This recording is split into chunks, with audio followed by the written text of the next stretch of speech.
അത് ഹബീബാൻ നബി സല്ലല്ലാഹു അലൈഹി വസല്ലമ തങ്ങൾക്ക് അല്ലാഹു സുബ്ഹാനഹു വ തആല നൽകിയ ഒരു പ്രത്യേകതയാണ് റമളാനിലെ നോമ്പ് എന്നുള്ളത്. റമളാനിലെ നോമ്പ് പോലെ ഒരു പ്രവാചകന്റെ ഉമ്മത്തിനും അല്ലാഹു സുബ്ഹാനഹു വ തആല ഒരു പ്രവാചകനിക്കും ഒരു പ്രവാചകന്റെ ഉമ്മത്തിനും അല്ലാഹു കൊടുത്തിട്ടില്ല. മുൻകഴിഞ്ഞു പോയ മഹാനാകുന്ന ഈസാ നബി അലൈഹിസ്സലാം ഉണ്ട്, മൂസാ നബി അലൈഹിസ്സലാത്തു വസ്സലാം ഉണ്ട്. അങ്ങനെ തുടങ്ങിയ മുഴുവൻ പ്രവാചകന്മാരും ഇവിടെ ദഅവത്ത് നടത്തി. അവർക്കാർക്കും ഇതുപോലെ ശഅബാൻ മാസം കഴിഞ്ഞാൽ പരിശുദ്ധമായ റമളാനിന്റെ ഒന്നാമത്തെ പകൽ മുതൽ റമളാൻ അവസാനിക്കുന്ന ദിവസം വരെ പരിശുദ്ധമായ ഈ നോമ്പ് എന്നുള്ള സംഗതി, റമളാൻ മാസത്തിലെ ഈ നോമ്പ് എന്നുള്ള സംഗതി അത് വേറെ ഒരു പ്രവാചകനും കൊടുത്തിട്ടില്ല, അതൊരു ഉമ്മത്തിനും കൊടുത്തിട്ടില്ല. അതാണ് മഹാന്മാര് പഠിപ്പിച്ചത്. ഇത് നമ്മുടെ ഉമ്മത്തിന്റെ മാത്രം പ്രത്യേകതയാണ്. വഹുവ മിൻ ഖസാഇസിനാ, ഇത് നമ്മുടെ മാത്രം പ്രത്യേകതയാണ്. ഈ വിശുദ്ധമായ നോമ്പ് എന്നുള്ളത് നമ്മുടെ ഉമ്മത്തിന്റെ മാത്രം പ്രത്യേകതയാണ്.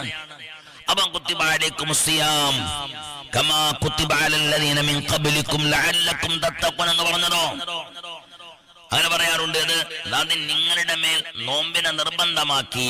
ഏതുപോലെ മുൻകാലഘട്ടങ്ങളിൽ നോമ്പ് നിർബന്ധമാക്കിയതുപോലെ.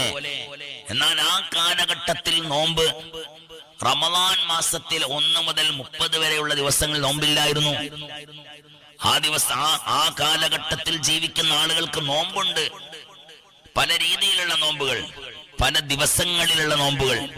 എന്നാൽ ഇങ്ങനെ ഒരു നോമ്പ് റമളാൻ 1 മുതൽ റമളാൻ 30 വരെയുള്ള ഈ പരിശുദ്ധമായ നോമ്പുണ്ടല്ലോ, അത് വേറെ ഒരു പ്രവാചകന്മാർക്കും അല്ലാഹു കൊടുത്തിട്ടില്ല. വഹുവ മിൻ ഖസാഇസിനാ, അത് നമ്മുടെ മാത്രമായ പ്രത്യേകതയാണ്. ഇത് ഹബീബാൻ നബി തങ്ങൾക്ക് എന്നാണ് അല്ലാഹു സുബ്ഹാനഹു വ തആല കൊടുത്തത്? ഇത് അല്ലാഹു സുബ്ഹാനഹു വ തആല മുത്തുനബി തങ്ങൾക്ക് നൽകിയത് ഹിജ്റയുടെ 2ാമത്തെ വർഷം വിശുദ്ധമായ ശഅബാൻ മാസത്തിലാണ് നോമ്പ് നിർബന്ധമാക്കിയത്. എന്ത്?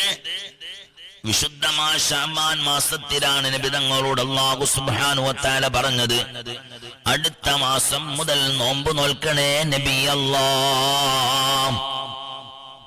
വഫുരിള ഫീ ശഅബാന, ശഅബാൻ മാസത്തിലാണ് നോമ്പ് നിർബന്ധമാക്കിയത്.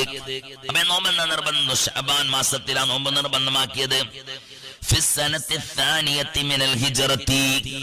ഹിജ്റയിൽ നിന്ന് 2ാമത്തെ വർഷം, അതായത് മുത്തുനബി സല്ലല്ലാഹു അലൈഹി വസല്ലമ തങ്ങള് മക്കയിൽ നിന്ന് മദീനയിലേക്ക് വന്ന് 2 വർഷം കഴിഞ്ഞതിന് ശേഷമാണ് വിശുദ്ധമായ ശഅബാൻ മാസത്തിലാണ് നോമ്പ് നിർബന്ധമാക്കുന്നത്.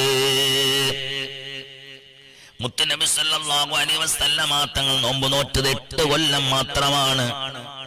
സയ്യിദനാ അബൂബക്കർ സിദ്ദീഖ് തങ്ങൾ നോമ്പ് നോറ്റത് 10 കൊല്ലം മാത്രമാണ്. മഹാനാകുന്ന ഉമർ ഇബ്നുൽ ഖത്താബ് റളിയല്ലാഹു അൻഹു നോമ്പ് നോറ്റത് 20 കൊല്ലം മാത്രമാണ്. എന്നാൽ ഖദീജ ബീവി റളിയല്ലാഹു അൻഹായോ നോമ്പ് എന്ന് പറഞ്ഞ സംഗതി നോറ്റിട്ടില്ല. ഖദീജ അമ്മ നോമ്പ് നോറ്റിട്ടില്ല. പക്ഷേ നോമ്പ് നോൽക്കാത്ത ഖദീജ ബീവി ആരാണ്? സ്വർഗത്തിലെ പെണ്ണുങ്ങളുടെ നേതാവാൻ. മനസ്സിലായില്ലേ? അതൊക്കെ എന്തുകൊണ്ട്? അത് ഇൻഷാ അല്ലാഹ് നമ്മള് പ്രവാചക പ്രണയത്തിന്റെ കഥ പറയുന്ന സ്ഥലത്തൊക്കെ നമ്മൾ പറയാറുണ്ട്. പ്രണയമാണ്, മഹബ്ബത്താണ്, ഇഷ്ടമാണ്, സ്നേഹമാണ്. അതാണ് ഏറ്റവും വലുത്. ഒരാൾക്ക് മുത്തുനബി തങ്ങളോട് ഒരു പ്രണയവുമില്ല, ഒരു ഇഷ്ടമില്ല. മുത്തുനബി ആര്? സല്ലല്ലാഹു അലൈഹി വസല്ലം. അതൊരു സാധാ മനുഷ്യനല്ലേ, അതിനെ വലിയൊരു വില കൽപ്പിക്കാനൊന്നുമില്ല. അങ്ങനെ പറയുന്ന മനുഷ്യന്മാരില്ലേ, അവരെത്ര നോമ്പ് നോറ്റിട്ടും കാര്യം ഇല്ല. ഹബീബിനെ പ്രണയിക്കാതെ, ഹബീബിനെ മഹബ്ബത്ത് വെക്കാതെ, ഹബീബിനെ സ്നേഹിക്കാതെ എത്ര നിസ്കരിച്ചിട്ടും കാര്യം ഇല്ല. ഹബീബിനെ പ്രണയിക്കാതെ, ഹബീബിനെ ഇഷ്ടം വെക്കാതെ, ഹബീബിനെ സ്നേഹിക്കാതെ എത്ര ഹജ്ജ് ചെയ്തിട്ടും കാര്യം ഇല്ല. മനസ്സിലായില്ലേ? അല്ലാഹു സുബ്ഹാനഹു വ തആല തൗഫീഖ് നൽകട്ടെ. എന്നാൽ കേട്ടോളണം, വഫുരിള ഫീ ശഅബാന, ശഅബാൻ മാസത്തിലാണ് അല്ലാഹു സുബ്ഹാനഹു വ തആല നോമ്പ് നിർബന്ധമാക്കുന്നത്. ഫി സനത്തി സാനിയത്തി മിനൽ ഹിജ്റത്തി, ഹിജ്റയിൽ നിന്ന് രണ്ടാമത്തെ വർഷത്തിലാണ് ഈ നോമ്പ് നിർബന്ധമാക്കുന്നത്. ഇനി ഈ നോമ്പ് ആർക്കെല്ലാമാണ് നിർബന്ധമാകുന്നത്? യജിബു സൗമു റമളാൻ, റമളാൻ മാസത്തിലുള്ള നോമ്പ് നിർബന്ധമാകും. ഇജ്മാഅൻ നിലക്ക് അത് നിർബന്ധമാണ്, എല്ലാവരുടെയും മേൽ നിർബന്ധമാണ്. മുസ്ലിമായ